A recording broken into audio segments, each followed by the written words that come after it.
437-এর টার্গেটে পাকিস্তান ব্যাট করতে নেমেছে। দিন শেষ হবার আগে আমরা দেখলাম যে আসলে লাইট মিটার দিয়ে পরীক্ষা করা হচ্ছিল যথেষ্ট খেলা চালানোর জন্য আলো রয়েছে কিনা।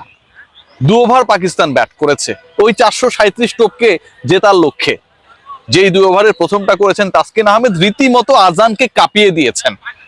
লেগ বিভোরের জোরালো আবেদন, অফ স্ট্যাম্পের বাইরে সুইং করে বল চলে যাওয়া, অনেক ঘটনা ঘটেছে ওই 6টা বলের মধ্যে।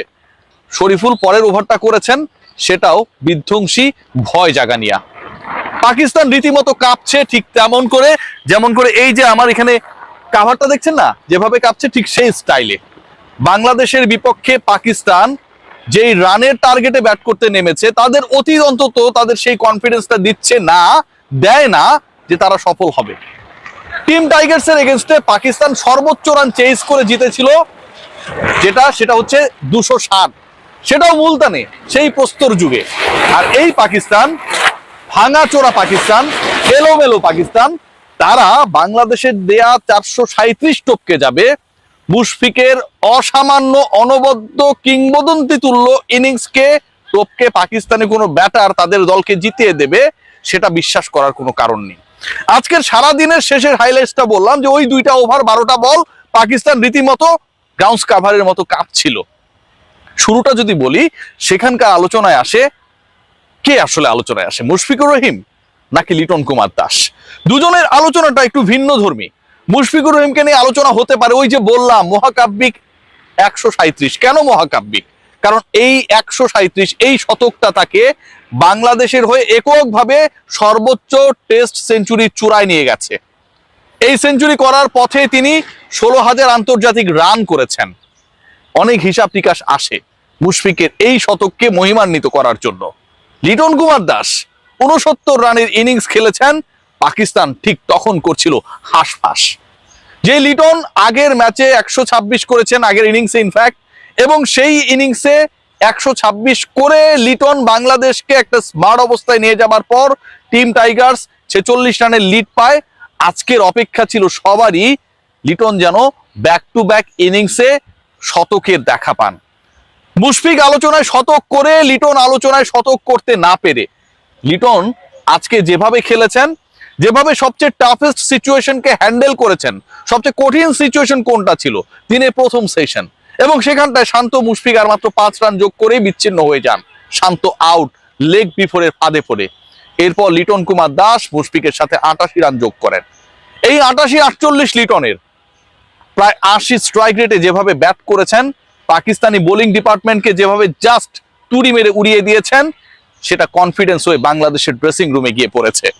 বাংলাদেশ এই টেস্টে এই ইনিংসে পাকিস্তানকে 4 শতাধিক রানের লক্ষ্য দিতেই পারে।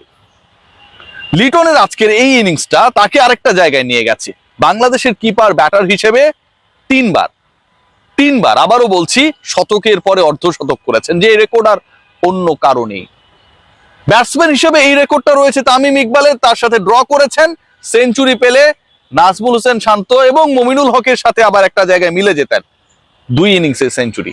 সেটা করতে না পারলেও লিটন যা করেছেন, মুশফিকের সাথে পার্টনারশিপ করা, ওই মুহূর্তের কঠিন প্রেসার সিচুয়েশনকে হ্যান্ডেল করা, প্রতিপক্ষের বোলিং ডিপার্টমেন্টকে নির্বিষ প্রমাণ করে দেয়া, এবং ওয়ানডে স্টাইলে খেলে ড্রেসিং রুমকে কনফিডেন্স দেয়া।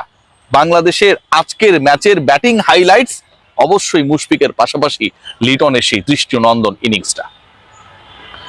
এরপরে যে ঘটনা ঘটেছে সেটা পুরোটাই মুশফিকময়। মাঝখানে তাইজুল ইসলামও ছিলেন। কেন ছিলেন? এই 20-22 রানের জন্য ছিলেন আসলে পার্টনারশিপের জন্য।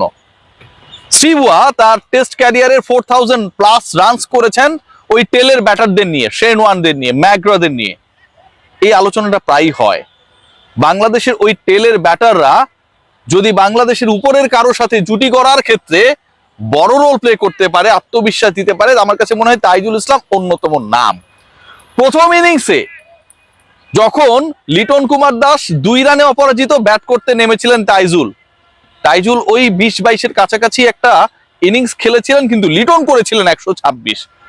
আজকে তাইজুল একই রকম ইনিংস খেলেছেন, মুশফিক করেছে 137।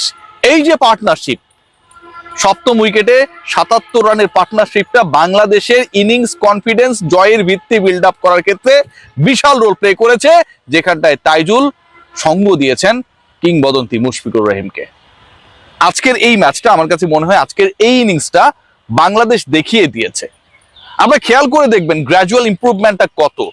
প্রথম ইনিংসে বাংলাদেশ 350 কাছাকাছি করলো, প্রথম ইনিংসে পাকিস্তানের বিপক্ষে বাংলাদেশ লিড নিল, দ্বিতীয় ইনিংসে বাংলাদেশ পাকিস্তানের বিপক্ষে এতটাই আগ্রাসী ব্যাটিং করলো যেখানটায় টার্গেট দাঁড়িয়েছে 437 এবং বাংলাদেশের বিপক্ষে এই রান টপকে, এত রান টপকে, ইভেন 300 রান টপকে জয়ের কোনো রেকর্ড নেই পাকিস্তানের। প্রত্যেকটা জায়গায় বাংলাদেশ ভালো করেছে। বোলিং ডিপার্টমেন্ট সেই কনফিডেন্স দিয়েছে। কি কনফিডেন্স দিয়েছে? যে আমরা উইকেট নিতে পারি। 350 রানের বাংলাদেশ যে ইনিংসটা করেছিল ফার্স্ট ইনিংসে, সেখান থেকে আমরা লিড এনে দিতে পারি। আজকের শেষ 2 ওভার শরীফুল এবং তাসকিন সেটার যেন একটা পুনর্জাগরণ ঘটালেন। ব্যাটিং ডিপার্টমেন্ট সেই আস্থা দিয়েছে যে সেকেন্ড ইনিংসকে আমরা আরো বেটার শেপে নিয়ে যেতে পারি, আরো ভালো করতে পারি, আরো বড় চ্যালেঞ্জিং করে তুলতে পারি প্রতিপক্ষের কাছে, যখন আমার ব্যাটিং ডিপার্টমেন্টে লিটন, মুশফিকুর রহিম, নাজমুল হোসেন শান্তদের মতো আস্থার নামগুলো থাকে। এই টেস্টে বাংলাদেশ জিতবে আশা করাই যায়। বৃষ্টির জন্য কান্নাকাটি করা রামিজ রাজারা কমেন্ট্রি বক্সে যা যা বলেছেন এগুলো নিয়ে একটা কপিল শর্মা শো হতে পারে। বৃষ্টির জন্য দোয়া করতে হবে, পাকিস্তানের কাছে এই 3 দিন মনে হচ্ছে 10 দিন। সত্যি সত্যি এই শো যদি হয়, আমার কাছে মনে হয় নেটফ্লিক্স নতুন করে আরো কিছু গ্রাহক পেতে পারে। তবে আপাতত সবার টার্গেট হচ্ছে বাংলাদেশের ক্রিকেট শো। পরের 2 দিন না, আগামীকালের মধ্যে পাকিস্তানকে যদি হারিয়ে দেওয়া যায়, হোপফুলি সেই কাজটা বাংলাদেশ বোলিং ডিপার্টমেন্ট করবে, তাহলে পাকিদের বিপক্ষে বাংলাদেশ টানা 4টা টেস্টে জয় পাবে, টানা 2টা সিরিজে তাদের হোয়াইট ওয়াশ করবে। এর থেকে আনন্দ কোনো মুহূর্ত আর কি হতে পারে? কি একটা দলে পরিণত হয়েছে সবচেয়ে কঠিন ফরম্যাটে টিম টাইগার্স, ভাবা যায়। এই টেস্ট জয়ের পরে বাংলাদেশ ভারতকে টপকে যাবে আইসিসি ওয়ার্ল্ড টেস্ট চ্যাম্পিয়নশিপে। এই টেস্ট বাংলাদেশ যদি জিতে যায়, বাংলাদেশ সবশেষ যে 5টা টেস্ট সিরিজ রয়েছে তার মধ্যে 4টায় অপরাজিত থাকার রেকর্ড করবে। এই টেস্ট যদি জিতে যায়, বাংলাদেশ সেই আত্মবিশ্বাস দেবে হোমের স্বাগতিক দর্শকদের যে গ্যালারি ফাঁকা রাখার সময় এখন আর নেই। একটা অ্যাশেজ আয়োজন করা যেতে পারে। ভাই ভাইয়ের আলোচনা চলে না, পাকিস্তান, বাংলাদেশ, এটা ওটা। ইংল্যান্ড আর অস্ট্রেলিয়া যেমন অ্যাশেজ হয় প্রতি বছর, অথবা 1 বছর পর পর বাংলাদেশ আর পাকিস্তানের 3-4 সিরিজের 3টা ম্যাচের একটা টেস্ট হওয়া যেতে পারে।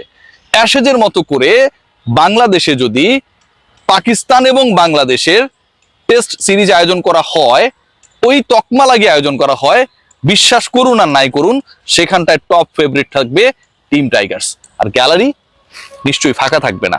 Let's see what happen. বাংলাদেশের জন্য অনেক অনেক শুভকামনা।